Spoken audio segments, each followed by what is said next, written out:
성경 말씀 에스겔 43장 1절부터 5절입니다. 구약 성경 1220쪽입니다.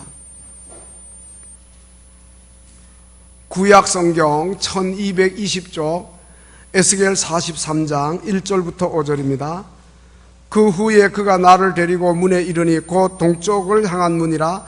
이스라엘 하나님의 영광이 동쪽에서부터 오는데 하나님의 음성이 많은 물소리 같고 땅은 그 영광으로 말미암아 빛나니 그 모양이 내가 본 환상 곧 전에 성읍을 멸하러 올 때에 보던 환상 같고 그발 강가에서 보던 환상과도 같기로 내가 곧 얼굴을 땅에 대고 엎드렸더니 여호와의 영광이 동문을 통하여 성전으로 들어가고 영이 나를 들어 데리고 안뜰에 들어가시기로 내가 보니 여호와의 영광이 성전에 가득하더라. 아멘.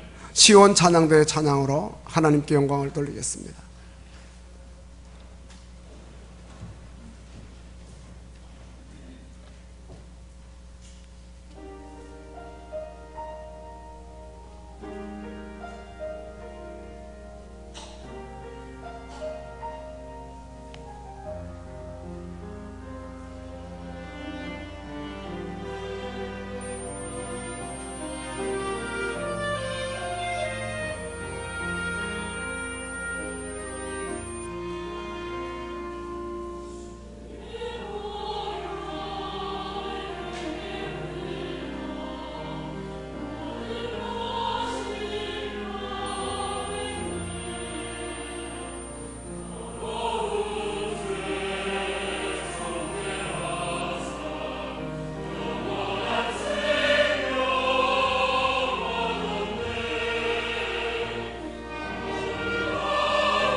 아멘.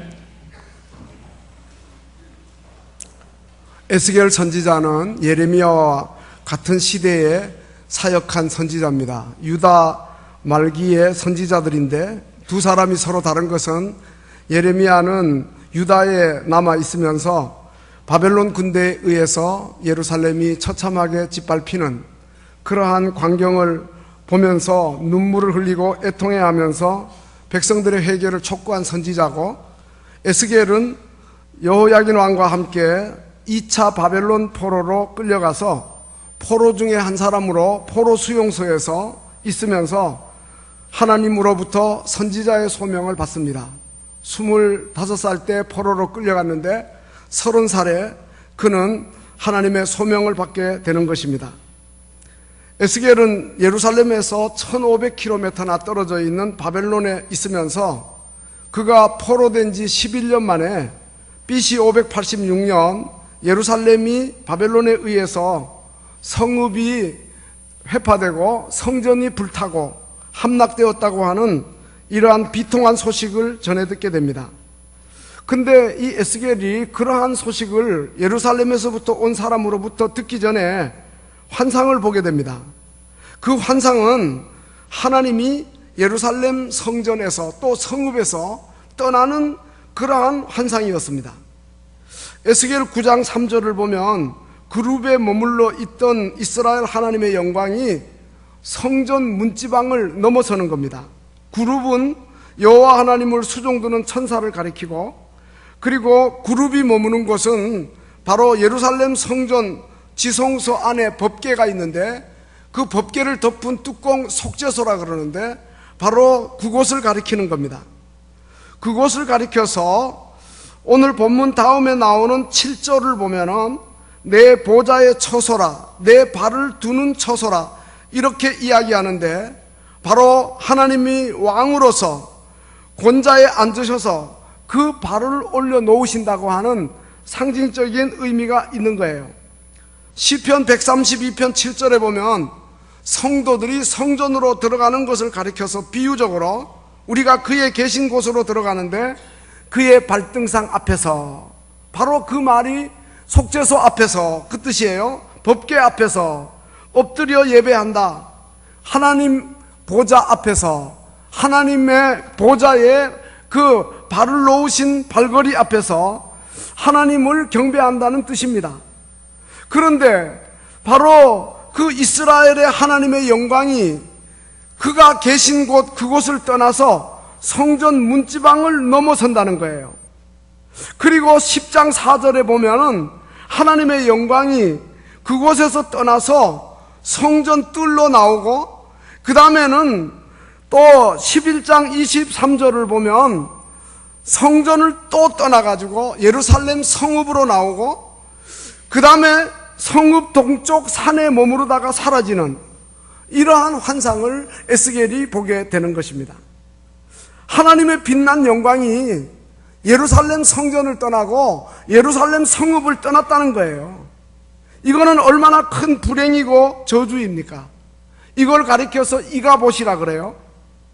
사무엘상 4장을 보면은 엘리 제사장 때에 이스라엘 백성들이 범죄하고 타락하니까 하나님의 영광이 이스라엘을 떠납니다. 그들이 법궤를 가지고 전쟁하러 나가는데 법궤는 하나님의 영광이 임재하는 상징이에요.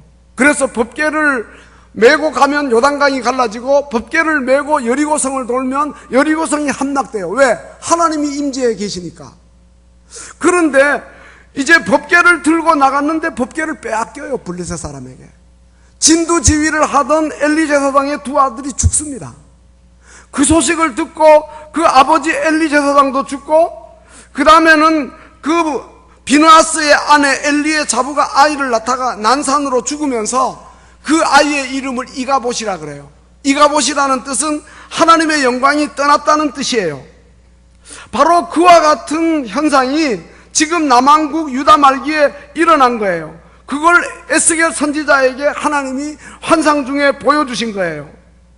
그리고 유다 백성들에게, 포로 중에 있는 유다 백성들에게 하나님의 뜻을 대언하라고 이렇게 이야기합니다. 그러니까 그러한 불행한 환상을 보고 난 다음에 바로 예루살렘에서 온 사람으로부터 바벨론 군대에 의해서 예루살렘 성전과 예루살렘 성읍이 회파되고 함락되었다고 하는 비통한 소식을 듣게 되는 것입니다. 그리고 왜 하나님이 그러면 예루살렘을 떠나시고 그리고 성전을 떠나고 성읍을 떠나시는가? 그 이유에 대해서 8장 6절을 보면 인자야 이스라엘 족속이 행하는 일을 보느냐? 그들이 여기서 크게 가증한 일을 행하기 때문에 나로 내 성소를 멀리 떠나게 했다. 이렇게 주님이 말씀하고 계신 거예요. 오늘 본문 다음에 나오는 7절 하반절부터도 보면은 하나님이 예루살렘 성전을 떠나신 이유를 밝히는데 이스라엘 족속과 그들의 왕들이 음행했다. 영적 간음을 가리키는 거예요. 여호와 하나님만 섬겨야 되는데 헛된 우상을 섬기고 그 이방 우상을 섬기고 이방 문화를 즐기면서 그들의 마음이 하나님에게서 떠나니까 하나님도 그들을 떠난다는 거예요. 또 한 가지는 죽은 왕들의 시체를 성전 안으로 가져왔다 그럽니다. 이거는 인간의 우상합니다. 죽은 시신을 왜 성전 안으로 가져옵니까?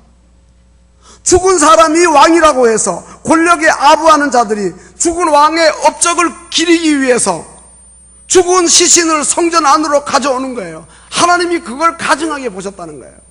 왜냐하면 성전 안에서는 하나님만 영광 받으시고 경배를 받으시고 하나님만 백성들이 바라봐야 되는데 근데 어째서 왕들을 바라보느냐 하는 이러한 뜻이죠. 그래서 하나님이 진노하셔서 하나님이 그곳을 떠나신다고 하는 이러한 의미죠. 그런데 오늘 본문은 그와 반대의 내용을 에스겔이 바벨론 포로 중에 있으면서 환상 중에 보게 됩니다. 앞에서는 주님이 예루살렘을 떠나시는데 지금은 주님이 예루살렘으로 들어오시는 거예요. 그러니까 바벨론 포로 중에 있지만 에스겔도 그렇고 그 소식을 들은 유다 백성들도 그렇고 얼마나 감격입니까? 아, 주님이 예루살렘으로 들어오셨다. 성읍으로 들어오시고 성전 안으로 들어오셨다. 그들에게 얼마나 큰 위로가 되고 소망이 되는지 몰라요. 이 내용은 40장부터 나오게 되는데 그 40장 1절 이하를 보면 여호와의 권능이 에스겔에게 임하여서 그를 데리고 환상 중에 그는 지금 바벨론에 있어요. 몸은. 근데 환상 중에 이스라엘 땅으로 데려가는 거예요. 그리고 매우 높은 산 시온산을 가리키는데 성전 그 있었던 자리에 그를 내려놓는 거예요. 그리고 모양이 녹같이 빛난 사람을 보는데 천사이겠죠? 손에 삼줄과 측량하는 장대를 갖고 있는데 그 사람이 에스겔을 이제 에스겔에게 이야기합니다. 너가 본 것을 눈으로 본 것을 귀로 들은 것을 마음에 생각한 것을 이스라엘 족속에게 다 전하라 그럽니다. 그러면서 이제 측량줄을 들고 있다는 것은 뭡니까? 측량은 건물을 짓기 위해서 측량하는 거죠. 다시 말하면 무너진 예루살렘 성전을 회복한다고 하는 하나님께서 예루살렘 성전을 회복시키기 위해 오시는 이러한 모습이죠. 그러니까 슬픔과 절망을 듣고 일어설 수 있도록 파괴된 예루살렘 성읍이 그리고 성전이 하나님의 은혜로 회복되는 이러한 소망의 환상을 그에게 보여주시고 그리고 이스라엘 백성들에게 그 메시지를 전하라고 지금 이렇게 하시니 에스겔은 너무도 좋고 그리고 기쁘지 않을 수가 없었어요. 사실은 이 에스겔 선지자의 이러한 환상 중에 본 예언은요, 지난 주일에 설교한 에스겔 34장으로 거슬러 올라갑니다. 지난 주일에 설교 말씀드린 대로 당시의 이스라엘 지도자들, 정치 지도자들, 종교 지도자들이 자기들의 유익만 도모하고 양떼들, 그 백성들을 돌보지 않았어요. 살찐 양을 잡아 기름을 먹으며 털을 입으면서 양떼를 먹이지 않았어요. 그러니까 하나님이 에스겔 선지자를 통하여 당시 목자라고 하는 지도자들을 꾸짖는 거죠. 연약한 자를 강하게 하지 않고, 병든 자를 고치지 않고, 상한 자를 싸매주지 않고, 쫓기는 자를 돌아오게 하지 않고, 잃어버린 자를 찾지 않고, 그저 포악으로 양들을 다스리고, 바로 이러한 자들에 대해서 목자가 없으니까 양들이 흩어지고 모든 그 양들이 짐승의 밥이 되고, 이거는 바로 무지한 백성들이 지도자들의 바른 지도를 받지 못해가지고 헛된 우상 숭배하고 온갖 재앙을 자행하다가 하나님의 진노를 사서 그 강대국 바벨론에 의해서 짓밟혔다고 하는 걸 비유적으로 그렇게 이야기하고 있는 거죠. 그래서 15절에서는 여호와 하나님이 에스겔에게 뭐라 그랬습니까? 내가 친히 내 양의 목자가 되겠다. 그리고 내 양들을 누워있게 하겠다. 그러면서 내가 잃어버린 자를 찾고 쫓기는 자를 돌아오게 하고 상한 자를 싸매주고 병든 자를 강하게 해주겠다. 바로 이것은 유다 백성들을 바벨론에서 예루살렘으로 주님이 직접 데려오시겠다고 하는 이러한 말씀이 되는 것입니다. 이러한 이 에스겔 선지자의 소망스러운 그 예언이 35장에도 계속 이어지는데, 그동안 유다를 침략하고 그리고 짓밟았던 대적들을 다 심판하시고 36장에 가가지고는 이스라엘 백성을 돌아오게 할 뿐 아니라 그들이 살아야 할 예루살렘 땅을 회복시키고, 그 다음에는 땅만 회복시키는 것이 아니라 그곳에 사는 사람들을 맑은 물을 뿌려가지고 정결케 하고, 더러운 것에서 또 우상 숭배에서 깨끗게 하고, 새 영을 그들 속에 두고 새 마음을 그들 속에 두어서 굳은 마음을 제거하고 부드러운 마음을 주고, 그리고 하나님의 율례를 즐겁게 행하게 하고, 그래서 그들이 내 백성이 되고 내가 그들의 하나님이 되리라 하는 이러한 소망의 메시지를 에스겔을 통해서 주는 거예요. 그 다음에 37장에서는 에스겔이 또 환상을 보는데, 해골 골짜기의 마른 뼈들이 하나님의 말씀을 듣고 뼈와 뼈가 연결되고, 또 뼈에 힘줄이 생기고 살이 오르고 가죽이 덮이고, 그 다음에 생기가 불어와가지고 일어나는데 큰 군대가 되었다. 바로 바벨론에서 예루살렘으로 하나님의 군대가 되어 돌아오는 환상을 보여준 거예요. 그리고 40장부터 성전이 회복되는 측량줄을 잡은 그러한 천사의 환상을 보여주었고, 그 다음에 41장과 42장에는 성전의 기능이 회복되고 제사장 레위인들이 활동하는 이러한 환상을 그에게 보여주는 거예요. 그리고 오늘 본문이에요. 떠나셨던 주님이 성전 안으로 들어오시는 거예요. 성전에서 드리는 성도들의 예배를 받으시기 위해, 그들을 만나주시기 위해, 그들에게 복을 내리시기 위해 여호와 하나님이 성전 안으로 들어오시는 소망의 환상을 보여주고 있는 거예요. 오늘 본문 보면 1절에 그가 나를 데리고 성전 문으로 이르게 하는데, 보니까 이스라엘 하나님의 영광이 동쪽에서부터 오는데, 하나님은 영이니까 그 형체를 볼 수는 없고, 그 음성이 들리는데 많은 물소리 같고, 그리고 하나님의 빛난 영광의 강체가 땅에 내려 비칩니다. 그러니까 그가 얼굴을 땅에 대고 하나님 앞에 엎드렸습니다. 여호와의 영광이 동문을 통하여 성전으로 들어오고, 그리고 여호와의 영광이 성전에 가득한 하나님의 빛난 영광의 임재와 충만을 에스겔이 체험하게 되는 이러한 아주 황홀하고도 감격스러운 장면이 오늘 본문에 펼쳐지고 있는 것입니다. 사랑하는 성도 여러분, 오늘 우리도 날마다 매 순간마다 하나님의 임재 속에 살게 해주시고, 하나님의 그 충만으로, 하나님의 빛난 영광의 강체로 덮여지는 이러한 삶을 살게 해달라고 우리가 하나님 앞에 소원해야 되겠습니다. 여러분, 이 갑옷은 정말 불행이고 저주입니다.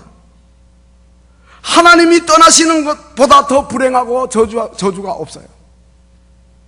그러므로 우리 개개인의 심령 속에, 우리의 가정에, 우리의 교회에 하나님이 충만히 거하시도록 간절한 마음을 갖고 기도해야 됩니다.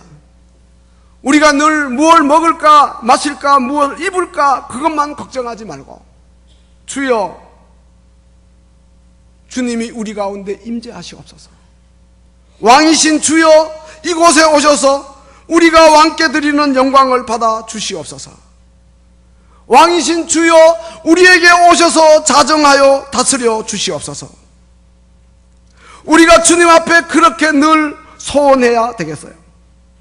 그래서 민수기 6장 25절 26절 말씀처럼 주의 얼굴을 우리에게 비춰주시고 그 빛난 영광의 광채가 우리의 마음에 비춰지게 하시고 우리에게 은혜를 주시고 그리고 우리에게 평강을 주시옵소서. 말라기 4장 2절 말씀처럼 우리가 주님의 이름을 경외하오니 공의로운 해 그 영광에 빛난 주님의 광채 떠올라서 주님의 임재와 충만으로 치료하는 광선을 비춰주시고 우리에게 회복의 은혜를 주시고 치유의 은혜를 주시옵소서. 그래서 우리가 외양간에서 나온 송아지같이 뛸 수 있는 주님의 임재와 충만으로 인한 희열과 감격이 우리에게 있게 하옵소서. 우리가 왜 심령이 메마릅니까? 왜 우리의 심령이 답답합니까? 주님이 임재하시지 않으니 그런 거예요. 주님이 충만히 거하시지 않으니 그런 거예요. 충만이라고 하는 것은 양을 말하는 게 아닙니다. 주님의 다스림을 말하는 겁니다. 내가 주님을 모셨다 하면서 내 마음대로 하면 그건 주님이 충만히 거하는 게 아니죠. 주님이 일부 거하시는 거죠. 내 뜻을 다 내려놓고 내 소원을 다 내려놓고 그리고 주님이 오셔서 임재하시고 주님이 나를 전적으로 다스려 주시고 충만히 거하시면서 주님의 빛난 영광 광채를 비춰주시고 치유와 회복의 은혜가 있게 하시고 감격이 있게 하시고 희열이 있게 해달라고 우리가 그렇게 기도해야 되는 것입니다. 유다 백성이 범죄할 때 하나님의 빛난 영광은 떠났습니다. 성전에서 떠나고 예루살렘 성읍에서 떠났습니다. 예루살렘 거민 중에 하나님이 떠나셨다는 의미입니다. 얼마나 큰 불행인지 모릅니다. 오늘 우리는 하나님의 영광이 떠나지 않도록 하나님의 임재가 떠나지 않도록 하나님이 우리 가운데 충만히 거하시도록 우리가 하나님 앞에 늘 기도하고 여러분 지금은요 눈에 보이는 건물로서의 성전 시대는 끝이 났어요. 예수님이 오신 다음에는 예루살렘에 있는 성전은 지금 없어지고 이슬람 사원이 돼버리고 말았지만 아무런 의미가 없는 거예요. 예수님 오신 다음에는 예수님의 육체가 성전이에요. 요한복음 2장 19절에 보면은 너희가 이 성전을 헐라 내가 사흘 동안에 일으키리라. 그러니까 유대인들이 아니 이 성전 46년 동안 지었는데 너가 어떻게 사흘 동안에 일으키리라 그러느냐. 그때 예수님이 말씀하셨어요. 바로 이 성전된 예수님 자신을 가리킨다고. 예수님이 십자가에서 죽으시는 것은 성전이 무너지는 거고 그리고 부활하시는 것은 성전을 일으키는 것이라는 거예요. 그것은 무슨 의미냐 하면 예수님이 하나님의 본체시니까 예수님 가운데 하나님의 영광이 충만히 거하시니까 바로 예수님이 성전이라는 거죠. 그리고 오늘 우리 성도들이 성전입니다. 고린도전서 6장 19절에 너희 몸은 너희가 하나님께로부터 받은 바 너희 가운데 계신 성령의 전인 줄 알지 못하느냐. 부활하신 주님이 성령으로 우리 가운데 거하시니 우리 몸이 성전이라 이 말이에요. 여러분 하나님이 임재하실 때 하나님이 충만히 거하실 때 우리가 성전이 되는 거예요. 그러나 하나님이 임재하시지 않고 떠나시면 그것은 더 이상 성전이 될 수가 없는 거죠. 그냥 일반 건물이죠. 그냥 법계니까 빼앗기는 거고 그냥 일반 건물이니까 바벨론에 의해 짓밟히는 거죠. 마찬가지입니다. 우리가 어디에 가든지 무엇을 하든지 하나님의 임재 속에 살아야 되고 여호와 하나님이 우리 가운데 충만히 거하셔야 되고 그리고 그의 전적 다스림 속에 살아야 그 빛난 영광 우리의 삶을 통해서 나타내야 우리가 성전으로서의 역할을 하는 것입니다. 그렇기 때문에 아무리 겉모양이 웅장하고 화려해도 하나님의 빛난 영광이 떠나면 아무런 의미가 없는 거죠. 하나님의 영광이 임재하고 하나님이 충만히 거할 때 성전으로서의 가치가 있는 거죠. 여러분, 에스라 3장을 보면 바벨론에서 예루살렘으로 귀환한 유다 백성들이 스룹바벨과 예수와 중심으로 성전을 재건합니다. 성전의 기초를 놓습니다. 그때의 사람들이 하나님을 찬송하고 그리고 기뻐합니다. 근데 그 가운데 나이 많은 사람들이 성전을 보고 대성통곡을 합니다. 왜?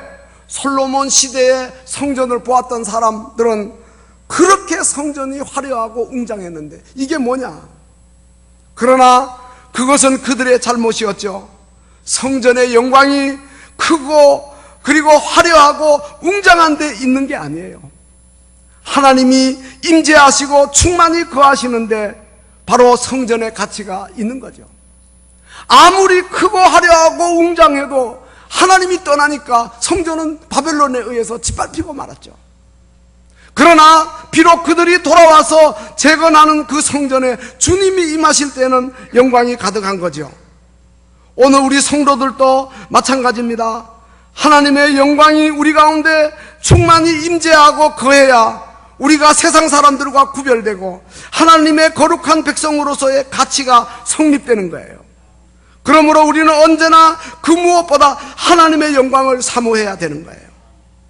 하나님의 성전된 우리들이 아무리 겉모양이 화려해도 목사, 장로, 권사, 집사 직분 다 갖추고 있어도 주님이 임재해야죠. 주님이 충만히 거하셔야죠. 아무리 지식을 갖추고 외형적으로 그럴듯하고 신분이 지위가 또 지식이 다 갖추어져도 주님 떠나가시면 우리의 생명은 헛됩니다. 날 사랑하신 주여 늘 계시고 기쁘고 슬플 때 늘 계시옵소서. 우리가 그렇게 소원해야 되는 겁니다. 우리는 무엇보다도 하나님의 임재와 충만, 빛난 하나님의 영광을 사모해야 됩니다. 그런데 언제 하나님이 임재하십니까? 언제 하나님이 우리 가운데 충만히 거하십니까? 앞에서 말씀드렸죠? 죄가 있을 때 하나님은 떠나신다고. 그러나 우리의 지은 죄를 슬퍼하고 가증히 여기고 애통해하고 부끄러워하고 깊이 뉘우치고 눈물로 회개하면 긍휼이 많으신 하나님이 임재하십니다. 하나님이 충만히 거하십니다. 하나님의 영광으로 가득하게 될 줄로 믿습니다. 그걸 에스겔 선지자를 통해서 환상 중에 보여준 거예요. 그리고 우리가 하나님의 뜻대로 살아갈 때에 하나님의 영광이 충만히 거하는 거예요. 겟세마네 동산에서 기도하신 예수님처럼 나의 원대로 마옵시고 아버지의 뜻대로 되기를 원합니다. 내 뜻을 내려놓고 아버지의 전적인 통치와 다스림을 받을 때 하나님의 임재가 충만히 거하는 거예요. 그러므로 우리가 하나님의 뜻을 우리 삶 속에 이루면서 하나님의 영광의 임재 속에서 내 몫에 태인 십자가를 달게 지고 가야 돼요. 내 몫에 태인 십자가를 벗는 것은 하나님의 영광이 나에게서 떠나는 거예요. 십자가 무한 영광일세. 찬송하면서 힘들고 어려워도 내 몫에 태인 십자가를 늘 지고 가는 하나님의 임재 속에 하나님의 영광 속에 살아가는 자가 돼야 돼요. 그리고 우리는 누구나 고난을 싫어합니다. 할 수만 있으면 고난을 피하려 합니다. 물론 고난 자체가 복은 아니에요. 그러나 고난 때문에 우리가 하나님과 가까워진다면 그게 복이 되는 거예요. 이 고난이 기도의 제목 아닙니까? 고난 때문에 하나님과 가까워지고 고난 때문에 하나님께 더 많이 기도한다면, 고난 때문에 하나님과 친근해진다면 우리는 하나님의 임재 속에 살고 있는 거예요. 그리고 하나님이 충만히 그 가운데 거하고 있는 거예요. 그렇기 때문에 우리는 고난을 피하려고만 하지 말고 고난 가운데 하나님께 납작 엎드리면서 하나님의 임재와 충만을 체험하는 자들이 돼야 돼요. 마지막으로 우리가 장차 천국에 들어가면 하나님의 임재와 빛난 영광의 충만 속에 살아가게 됩니다. 영원히 살아가게 됩니다. 요한계시록 21장 11절 23절에 보면은 사도 요한은 천국에서 하나님의 영광이 가득함을 보았어요. 거기는 해나 달의 비침이 쓸데없어요. 왜? 하나님의 빛난 영광이, 그 광채가 그 가운데 가득하니까. 거기는 성전도 없어요. 왜? 하나님이 성전 자체이시니까.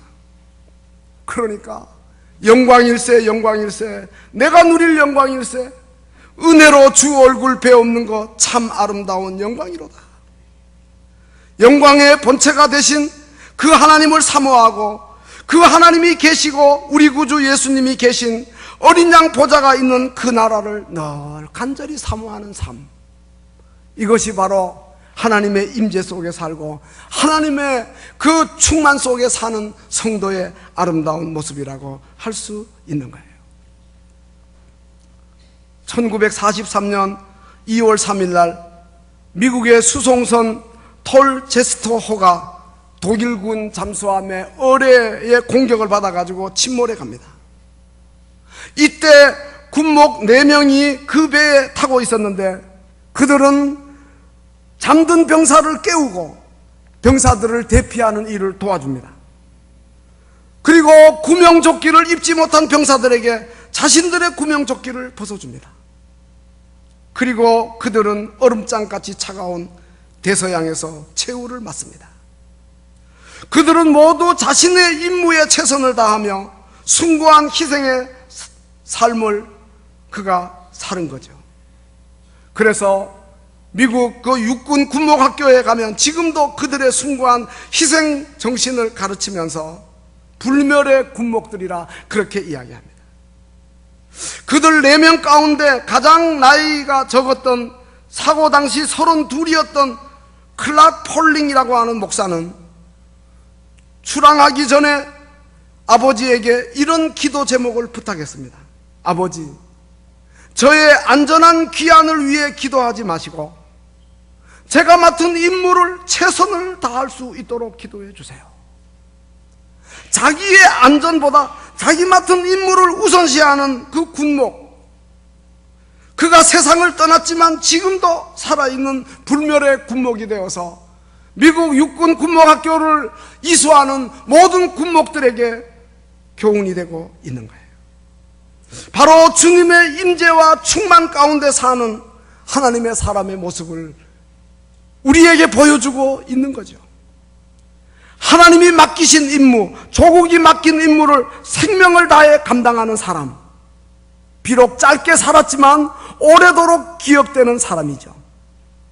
그러나 우리가 아무리 오래 살아도 자기 임무를 충실하게 감당하지 못하고 죽으면 죽음과 함께 잊혀지는 거예요. 예수님은 이 땅에 오셔서 33년밖에 살지 않았어요. 매우 짧은 일생이었어요. 그러나 예수님은 역사의 중심에 우뚝 서 계셔서 BC와 AD가 나누어지는 분기점에 서 계신 겁니다. 예수님처럼 사는 삶이 주님의 임재 속에 사는 삶이고 그의 빛난 영광 가운데 사는 삶인 겁니다. 우리 모두 그렇게 주님의 임재와 충만을 사모하며 살 수 있도록 해달라고 하나님 앞에 간절히 기도하는 복된 성도들이 다 되시기를 주님의 이름으로 축원합니다. 기도하시겠습니다.